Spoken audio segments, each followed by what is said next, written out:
How's everybody doing out there? Welcome back to the Two Drummers podcast. This is Anthony Fung here. This is Anton Peterson. And today we kind of wanted to piggyback on last week's episode about composition. We want to talk just a little bit about kind of what happened to us as musicians. And during the pandemic, we were able to actually finish an entire film score for this documentary called The Last Tourist, coming out later this year. And we just kind of wanted to talk just a little bit about our process, about how we were able to do it remotely. We kind of started in March. I remember the date maybe was March 15th or 16th. We got together here, started working on the film score together. Then all of a sudden we were on lockdown, so I went back to Canada for 4 months. So we were actually able to finish an entire film score remotely. And this is kind of just our story. If it resonates with anybody as far as doing some sort of remote recording, which is kind of now the norm for any sort of online social media video production, video and audio production, this is for you.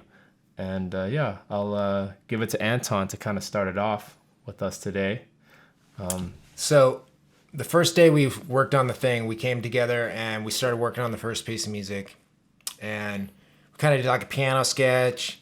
And it's really cool. We're like, all right, we're going to work on this thing. And then lockdown city. Next thing you know, he has to go.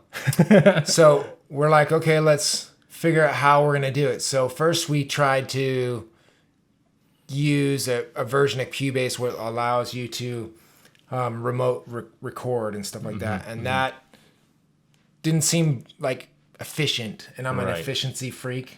Right. So we're like, let's do FaceTime and see how that works. FaceTime was okay, but it seemed kind of buggy, right? Right. So Zoom was the key, right? Zoom was the key, and then delegating cues to each other was the key.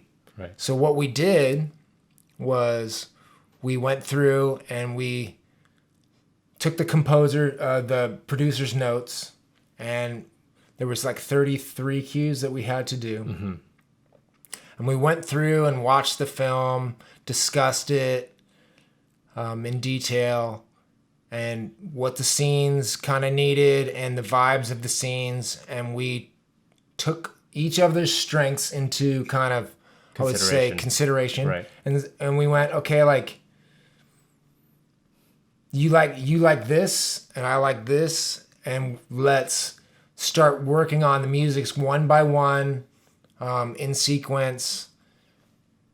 And then we'll get together daily, which is pretty much what we did daily, and go over what we've done to discuss if it was in the right direction or the melodies were good, or if either one of us had something to add to the composition. So we went through that process pretty much for 3 months. 4 months, almost 4 months. It was 4 months, yeah. And great results. We were very happy with the end results for the most part. And the process was very smooth and very, very remote, right? You were in Toronto. Right. I was here. Zoom daily, talk about it.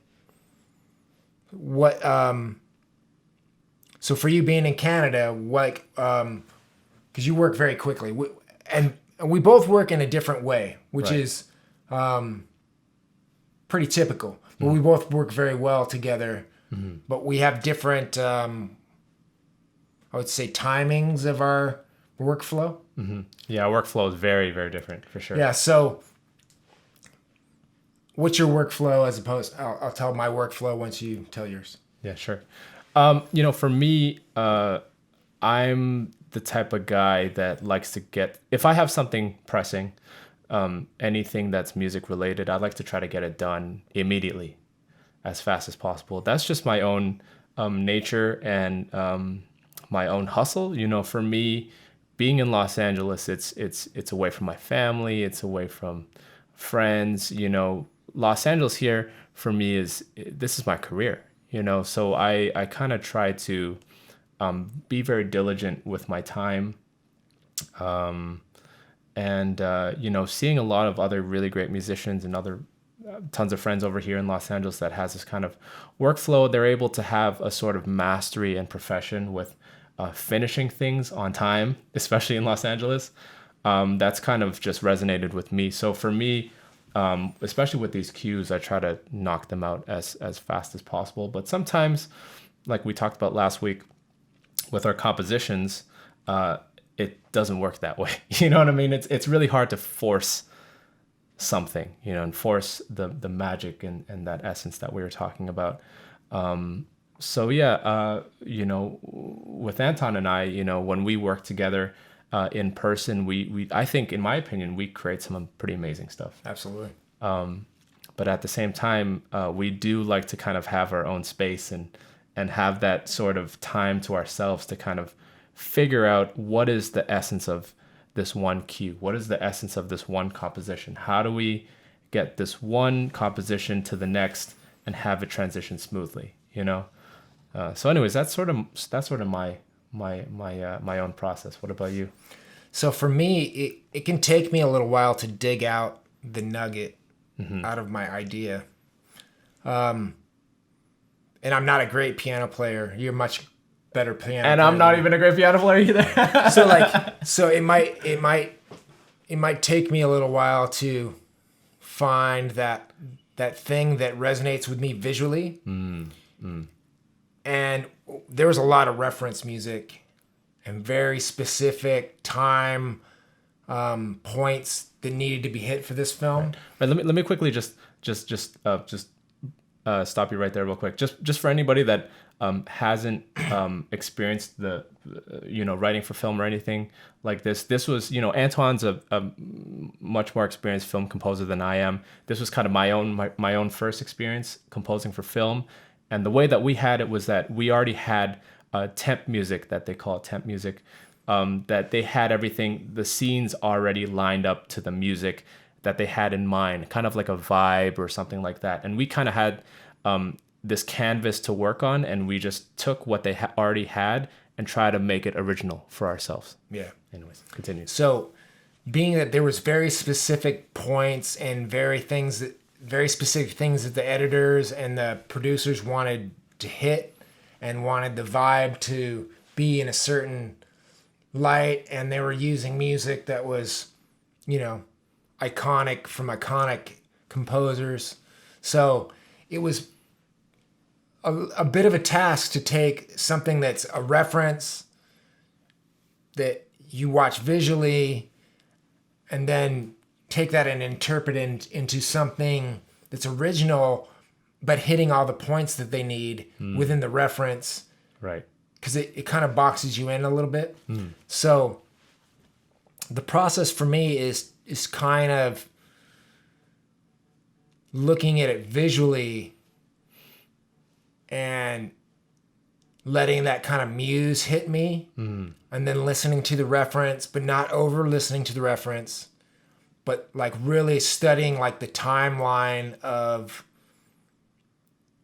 the scene, right? And the vibe of the scene, and like getting into the mind of the director and the producers, and trying to listen to the dialogue. I'm huge on listening to the dialogue and trying to get the vibe of what they're saying and the point, and then get that across stronger with music. So I'm trying to push the emotional button that the dialogue is pointing towards. Yeah. That's my goal. Right. So when I do that, it's a total feeling thing. It unless I get stuck, like I try not to rely on music theory too much, or the only time I do that is if I get stuck, right? Then I'll use my theory skills or my music skills. Other than that, I'm really trying to let my creativity kind of pull me forward. Right. And it's a completely different tool that we have to use, right? Yeah. Especially with writing for film, where, you have this 1.5 minute cue, and there's specific 2 or 3 specific scenes where we have to do something or have some sort of gesture or some sort of music gesture that indicates that, oh, there's a change in mood or feeling. You know, that's a completely different kind of composing that we wouldn't usually have if it was for a band, for instance, or something. Yeah. You know, I mean, writing for my metal bands, like it's a totally different thing, right? Yeah. It's more of like a genre, you know, there's kind of like generic things that you kind of hit when you're writing in like band music stuff. You know what I mean? Not that you're being generic, but there's like, you know, it's in the context. If I'm writing pop music, I'm writing pop music. If I'm writing metal, I'm writing metal. Right. You Totally. know what I mean? So it's like I'm being creative. Granted, the two things that I love about metal and jazz is the freedom of no rules, and there's really no right thing, and that's really what I love about both those genres is like there really isn't any rules. Right. And composing, there's not rules either, but there's standards. Right, standards. Yeah, and I'm sure anybody that's listening to this podcast that may already be a very experienced composer in their own sense and very accomplished musician might listen to this and be like, you know, I don't know about that. No rules. And of course, like everybody is able to have their own opinion, is entitled to their own opinion. So for us, you know, it is America. It is America. This is America. We gotta keep in mind this is America over here. We have our opinions. Oh yeah, Americans have their opinions. You know what I mean? Without getting into too many details, America definitely has their own opinions, and they're entitled to their opinions. Their opinions.